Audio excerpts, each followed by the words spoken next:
नमस्कार दोस्तों, एक बार फिर से स्वागत है आपका मेरे YouTube चैनल एजुकेशनल आईसीएस में।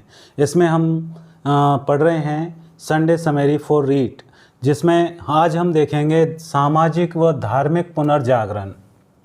इसमें अब तक हम आर्य समाज और ब्रह्म समाज के बारे में पढ़ चुके हैं। वो वीडियो चैनल पर आपके लिए उपलब्ध हैं और थंबनेल पे आपने जो देखा है वो बात भी अभी बस आपको यहाँ पर आते ही बताते हैं। बस तो शुरू करते हैं। स्वामी विवेकानंद इस धार्मिक आंदोलन के एक महत्वपूर्ण व्यक्ति थे। स्वामी विवेकानंद, जिनका जन्म हुआ था 12 जनवरी 1863 ईस्वी को कलकत्ता में। कहाँ पर?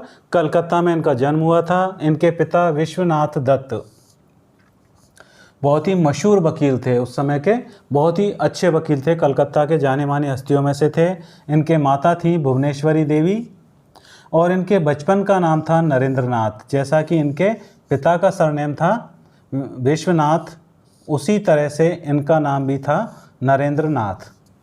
और 18 वर्ष की आयु में यहाँ पर इनके जीवन में मोड़ आया जब ये मिले रामकृष्ण परमहंस से, और यहाँ से इनका जीवन बदलना शुरू हो गया। यानी कि 18 वर्ष की आयु में जब अपने गुरु, आध्यात्मिक गुरु के संपर्क में आए तो इनके जीवन में बदलाव आना शुरू हो गया। और इसके बाद इन्होंने, ये आती है हमारी मुख्य घटना जिसका आपने थंबनेल देख करके क्लिक किया है, तो ये आपको अच्छी तरह से मैं बताने का प्रयास करूँगा। इनका शिष्य बनने पर इनका नाम हो गया विवेकानंद। अब विवेकानंद नाम दिया किसने था? इनके गुरु ने? बिल्कुल नहीं, इनके गुरु ने इनको कोई नाम नहीं बदला था। ये एक बार अपनी गुरु माता से, यानी कि अपने गुरु रामकृष्ण परमहंस की पत्नी से मिलने गए किसी बात के लिए, कोई सलाह करने के लिए। तो वहाँ पर गुरु माता ने कहा बातों ही बातों में कि नरेंद्र पुत्र जरा चाकू देना। तो उन्होंने चाकू को, हम सामान्यतः या तो यूँ पकड़ाते हैं या फिर लीजिए, उन्होंने बातों में मग्न होते हुए चाकू को इस तरह से अपने गुरु माता को दिया था। तो उन्होंने इसके बारे में एक बात कही थी कि जो अपने आनंद मग्न होते हुए, अपने विचार मग्न होते हुए भी विवेक को नहीं भूला, इसलिए उसका नाम विवेकानंद पड़ा। यहाँ से वो अपनी गुरु माता से मिला, उनको ये नाम विवेकानंद उनको किसी और ने नहीं दिया था। और फिर मुख्य घटना आती है सितंबर 1893 ईस्वी की, जिसमें शिकागो के विश्व धर्म सम्मेलन, विश्व धर्म संसद में व्याख्यान के दौरान इनको बहुत ही प्रसिद्धि मिली थी। वहाँ पर एक विशेष घटना ये हुई थी कि भारतीयों के लिए बोलने का समय उन्होंने रखा था 0 मिनट, यानी कि भारतीय हैं तो क्या बोलेंगे।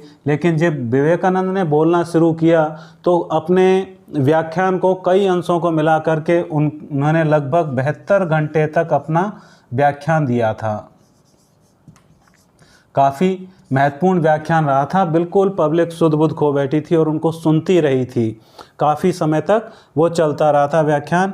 फिर आगे हम देखते हैं कि इनके जो मुख्य आध्यात्म का इनका जो केंद्र था वो भौतिकवाद और आध्यात्मवाद में स्वस्थ संतुलन स्थापित करने का था। यानी कि ये इनका जो धर्म प्रचार का आधार था, वो चाहते थे कि अपने जो भौतिकवाद है, जो विज्ञान प्रगति कर रहा है, और हमारा जो आध्यात्म है, उनके बीच में स्वस्थ संतुलन रहे, यानी कि वो किसी भी स्तर पर गड़बड़ाए नहीं। आज भी हम देखते हैं कि हमारे कुछ बहुत ही अच्छे डॉक्टर और सर्जन हैं, वो दिन में ऑपरेशन करते हैं और शाम को अपने आध्यात्मिक गुरु या अपने पास में जो भी स्थल होता है वहाँ पर जाकर अपने इष्ट से प्रार्थना करते हैं कि प्रभु मेरे मरीजों को जल्दी स्वस्थ करना, या मेरे द्वारा किए गए ऑपरेशन सभी सफल हों। तो इस तरह की घटनाएं वो उनको सबको समन्वय या संतुलन रखना चाहते थे। फिर आता है, इसके बाद वो गए थे यूरोप भ्रमण पर, अनेक देशों में घूमे और उन्होंने अपने धर्म का प्रचार किया, यानी अपने भारतीय धर्म का प्रचार किया, हिंदू धर्म का। इसके बाद इन्होंने की थी मई 1897 ईस्वी में बेंगलुरु में रामकृष्ण मिशन की स्थापना। अब रामकृष्ण मिशन इन्होंने अपने गुरु के नाम पर, रामकृष्ण परमहंस के नाम पर प्रारंभ किया था, और उसकी बहुत ही सबसे महत्वपूर्ण बात थी मानव सेवा को उन्होंने आधार रखा था। और इनको लोग बाग वीर सन्यासी भी कहते थे। और फिर इन्होंने प्रबुद्ध भारत का संपादन किया, और वो संपादन किया था इन्होंने अंग्रेजी में। अंग्रेजी भाषा में इसका संपादन किया था। प्रबुद्ध भारत का प्रबोधिनी दूसरा समाचार पत्र था जिसके संपादन में इन्होंने कार्य किया, वो था बंगाल में। और इनके दर्शन का मुख्य आधार क्या था? वेदांत दर्शन, यानी अंतिम सत्य और ज्ञान की प्राप्ति। यानी कि ये मनुष्य में ईश्वर का दर्शन करते थे, सभी धर्मों का लक्ष्य एक मानते थे, यानी ईश प्राप्ति ही सभी धर्मों का लक्ष्य है। हमारे मार्ग अलग हो सकते हैं लेकिन सभी का लक्ष्य एक है, उसमें कोई भेदभाव नहीं है। आगे देखते हैं हम इसमें मानव सेवा को ही इन्होंने सर्वश्रेष्ठ धर्म माना था। जैसा कि हमने ब्रह्म समाज में पढ़ा, आर्य समाज में पढ़ा कि मूल रूप से हमें यही बताया जाता है कि जीवित रहते हुए माता पिता की सेवा ही सर्वोपरि धर्म है। फिर इनका निर्वाण 4 जुलाई 1902 ईस्वी लगभग 39 वर्ष की आयु में हुआ था। और आधुनिक राष्ट्रीय आंदोलन का आध्यात्मिक पिता कहा था इनको सुभाष चंद्र बोस ने, यानी सुभाष चंद्र बोस भी इनसे काफ़ी प्रभावित थे।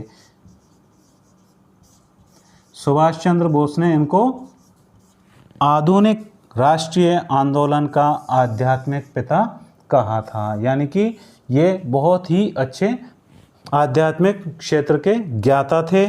और इनका अंतिम जो 2 वर्ष थे, अंतिम 2 वर्ष इन्होंने कलकत्ता के वेलूर मठ में बिताए थे।